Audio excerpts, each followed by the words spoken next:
Hello, everyone. This is Scott Bogren, the managing editor of Digital CT Magazine, along with editor also of the magazine, Rich Sampson. And we're here to talk to you a little bit about our trip across the great state of Minnesota, which is obviously the focus of this edition. And in addition to the stories, we want to give you a little bit of insights on our travels. So we're going to kind of follow along where the various places we visited throughout that week, and give you a little kind of inside scoop, I guess, on what we saw and some of the things we experienced. So why don't you start out, Rich? Tell us a little bit about our first stop, which was in St. Paul with the DOT and also with the state capitol. Yeah, we came into the Twin Cities first and made our way over to St. Paul, which is the capital of Minnesota, along with Minneapolis. It forms the Twin Cities. There we first met with Commissioner Zelli in his offices at the state DOT buildings, and kind of toured around the Capitol a little bit after that. It was a pretty hot day for Minnesota in the summer. Yeah, we were coming from Washington, D.C., which is I guess known for being hot in the summer, and we were hoping to see some cooler weather, and it was actually really hot in St. Paul, and the state capitol, really nice, kind of sits over on a hill looking down on St. Paul, and some of the other state buildings are up there. Also, this beautiful basilica. Right, St. Peter Basilica. St. Peter? Yeah, I think so. Or St. Paul Basilica. St. Paul, yeah. And St. Paul Basilica was there, and so we did that. And then we went from there down, the Twin Cities. We headed a little west to get to Minneapolis. And one thing that struck both of us right away is on the drive from St. Paul to Minneapolis into the Metro Transit facility that we were going to visit, and you'll see us, we've written about, just transit everywhere. And it's hard to really describe that, although I think you did a good job, Rich, in the article on the momentum for transit right now. Yeah, there's a lot of energy and activity, both not only just vehicles, but projects, people really excited about transit. When you watch a bus or a train unload somewhere in the Twin Cities, it's packed, and people seem really eager to use it. So we made our way over to Target Field Station, which is where the current light rail line ends, the blue line, or used to be known as the Hiawatha line. It ends right at the Minnesota Twins ballpark, and beneath that is the North Star commuter rail line. And then there's a whole mess of bus routes right around there. And ultimately, it's going to be the interchange intermodal facility, which is going to take kind of an industrial-looking area right now and transform into a big public space right in downtown Minneapolis. I think Rich used a real important word, too, when you talk about transit in the Twin Cities, transform, because it really is having that kind of transformative effect on both the way the communities and the cities look, but also how people live in the communities. And you see it, buses everywhere. We were really surprised to hear about 30 miles of lanes, breakdown lanes usage for buses. So where you saw congestion on the highways, buses were moving. And, and that really, kind of makes an added incentive to take the bus when it's not moving at the speed of traffic, but better than the speed of traffic. Yeah. So and the other cool thing was how they were putting things together. So so you had the end of the light rail line, you had right there the end of the commuter rail line, and then on top of that you had the ballpark. So you could just see they're piecing together and kind of answering that question that we always look at, which is, okay, you've got a station, but what can you do there? Right. A lot of exciting stuff. And then so we went back for the evening in St. Paul and headed over to explore the Union Depot, which is kind of the antithesis of the interchange project. It's the old historic rail station that they've just recently modernized and will be the last stop on the new light rail line between St. Paul and Minneapolis, the Green Line. Really impressive old building, nice hallways, really good architecture. And already it's a functioning intermodal facility. There's local bus service both on Metro Transit and the Minnesota Valley Transit Authority both come in there, as well as Jefferson lines. And then Amtrak's going to be there within this year, and then the new light rail line. So it's kind of two different nodes of transit right in the Twin Cities. And those, as you wrote in the article, those are kind of the east and the west terminus. Yeah, the poles. The poles of this connectivity between the Twin Cities. And we actually had our first bus ride as well at the St. Paul Union Depot, which is affectionately known as SPUD. And we got on one of the buses there to go out to find a restaurant. And had just a great experience, and I think it was really a precursor of our experience with transit. You know, the driver could tell we weren't from town, and said, "Well, I'll drop you. You tell me the restaurant you want to go to, and I know it's along this line, and when we get close, I'll let you know." And it was just really good experience. So day 2, that was day 1. That was Monday. Day 2. On our schedule, we had St. Cloud's Metro Transit, which is a small urban operator. Right. We started off there in the morning, and Rich, you wrote that piece up. Tell us a little bit about that. Yeah, well, St. Cloud is a really strong university community. There's 4 or 5 colleges, including St. Cloud State University right in town. So Metro Bus does a lot of service on their UPass program, connecting all these different communities in town. And they have a really aggressive travel training, mobility management program that helps people take more advantage of the fixed route network, which is high frequency, fully accessible, to get folks a little more comfortable with using their multi-route fixed route network. Yep. And then right down the road is we took a stop at New Flyer bus manufacturing facility, and that was pretty impressive. Yeah, it was kind of the first of several unexpected stops on the tour. Tom Creekshank from Metro Transit said, "Hey, would you guys like to go take a look at the U.S.'s largest bus building plant?" And we said, "Oh, sure." And, why not? Yeah, absolutely. Good part of what we're doing, and an important part of the story that you see the operations all across the state of Minnesota and all the great work they're doing.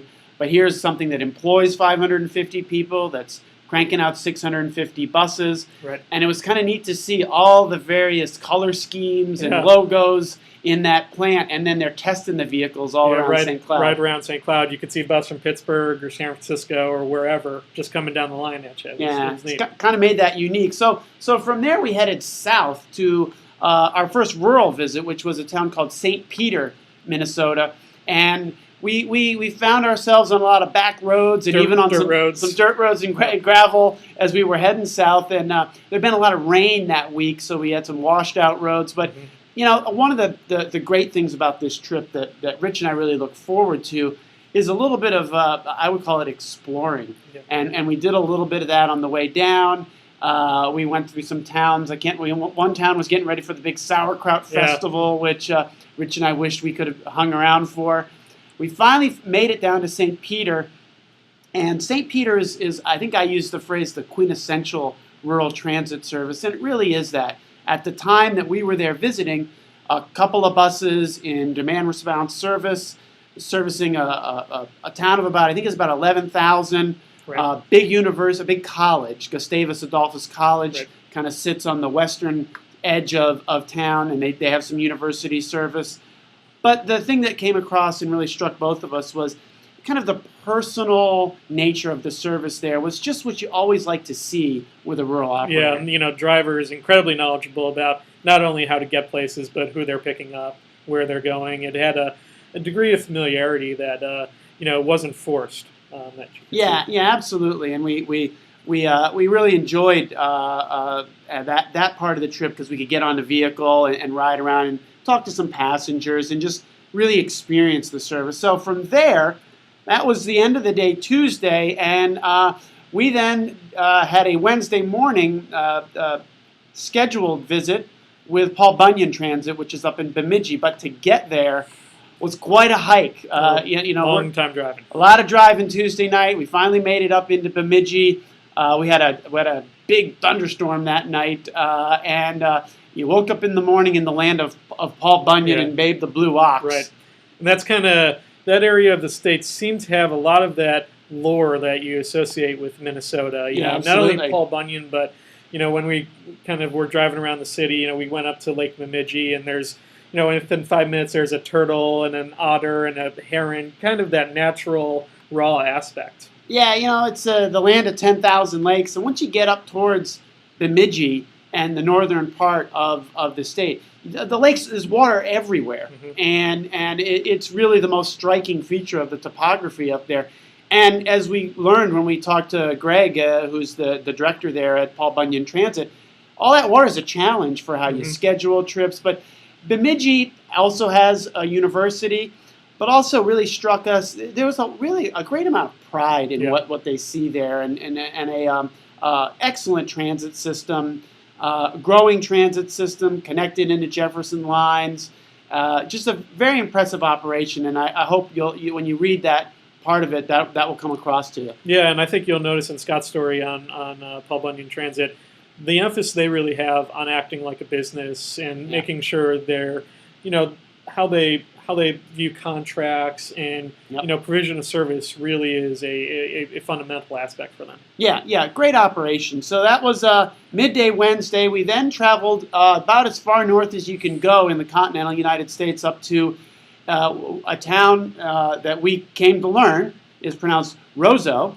On the way to Roseau, though, we actually stopped because it was right along the way at the very headwaters of the Mississippi River and Lake Itasca, which was also really something neat to see. Yeah, and you'll notice we have a couple of photo collages and photos scattered throughout the article, and you'll see a picture of the actual headwaters, and really it's just some pebbles and a stream coming out of a pond. Yeah, you can walk across literal beginning of the Mississippi River, and to think many of us have been in like New Orleans, 2,500 miles later, how wide and how much water is, but it all starts in Lake Itasca. But we digress.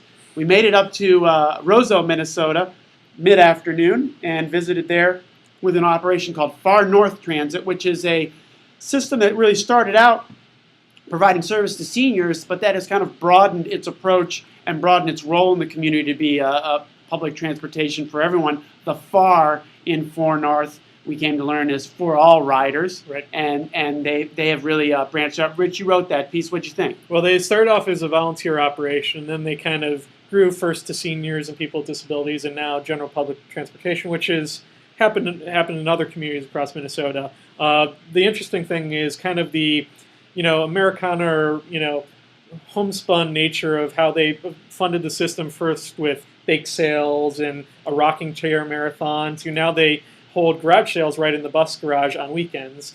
But there's a lot of folks who work at the Polaris plant manufacturing snowmobiles and ATVs down there that also depend on them to get to work, and they're broadening to a regional approach too, mostly connecting to War Road, which is just down the road, and pretty infamous local hockey rivalry. That's true. Rich and I are hockey fans, so we were really interested in that, and we from Roseau, we knew we were heading eastbound to kind of the Iron Range or the Arrowhead area of the state, and so we stopped off in International Falls, which many of you may have heard of as being the ice box of the U.S. It's not that way in mid-June. Beautiful, actually, right along. There's a river there, and a very, very pretty area. And then Thursday morning, we dropped down into the Iron Range, and our first visit was with really a highly advanced regional rural operator known as Arrowhead Transit that serves 8 counties. I believe it was. Now it's 8. Yep. It's up to 8 counties now.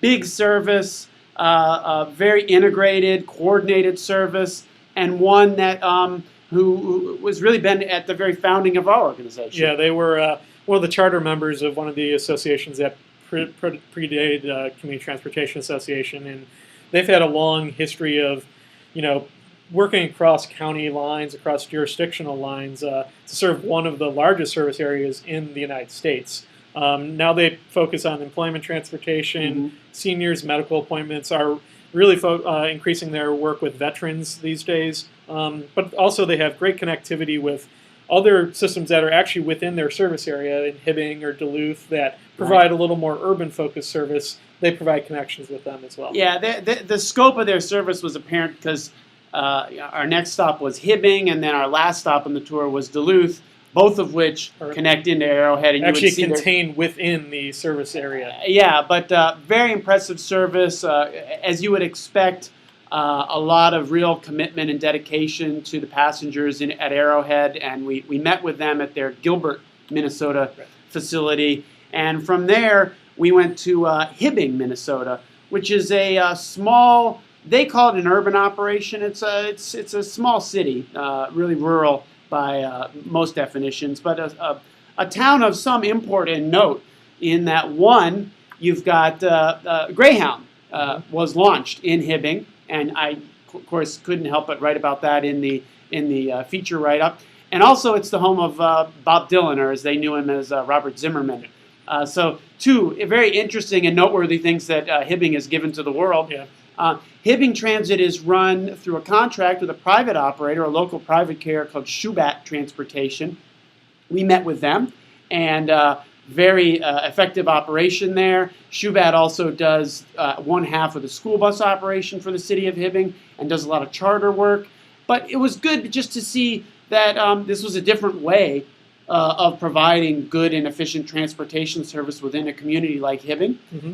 We did that. We couldn't help but then go over, and Rich can tell us a little bit. We went to the Greyhound Museum to check out all it had to offer. It was very impressive. Yeah, it's their collection of historic vehicles and model vehicles, a whole wall length full of model buses, and some interesting, history of how they started moving iron ore miners just on a couple routes right in the Iron Range, and that became the national network. The original vehicle they used to provide that service is in there. And like most things in Minnesota, it's not overdone. It's very authentic. Yeah. We saw the same thing at the U.S. Hockey Hall of Fame, which is nearby. Yes. It's kind of not too much glitz and glamour, just the authentic details of things. Yeah, absolutely. And I try to write a little bit about that kind of common sense and practicality that you see across the state in one of the articles. I hope you read that first before you get into the actual feature pieces, because it really sets the stage, I think, for what we did. But from Hibbing, we went to Duluth for our last stop on the tour. And kind of Duluth is a city of hills, and it drops down to Lake Superior, the largest lake in the United States, certainly.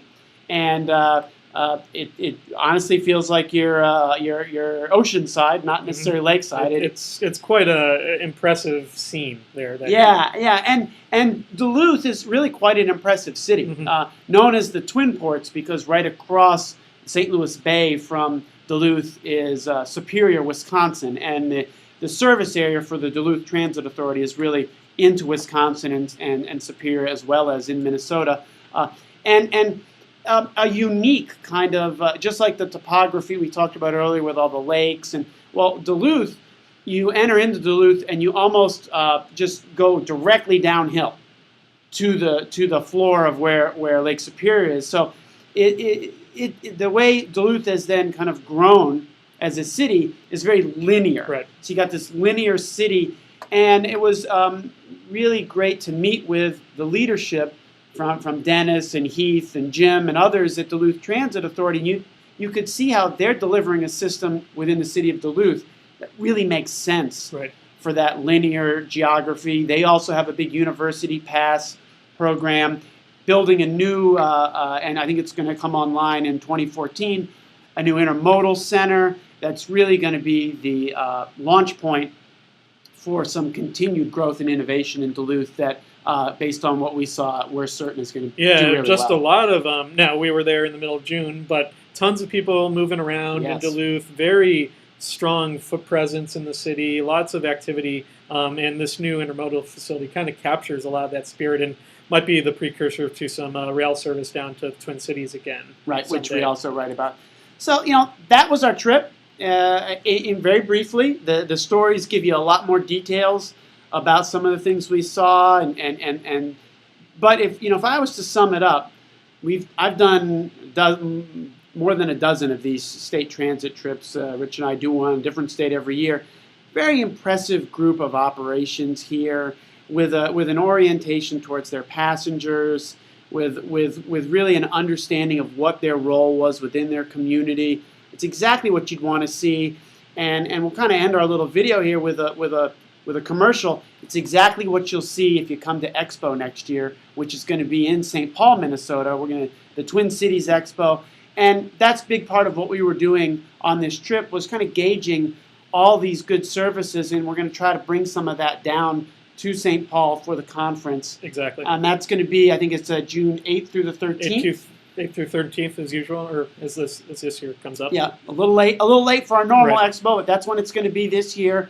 And based on what we saw across the state of Minnesota, we're sure that it's going to be an excellent conference and one that you'll want to attend. So thanks for taking a look at this video.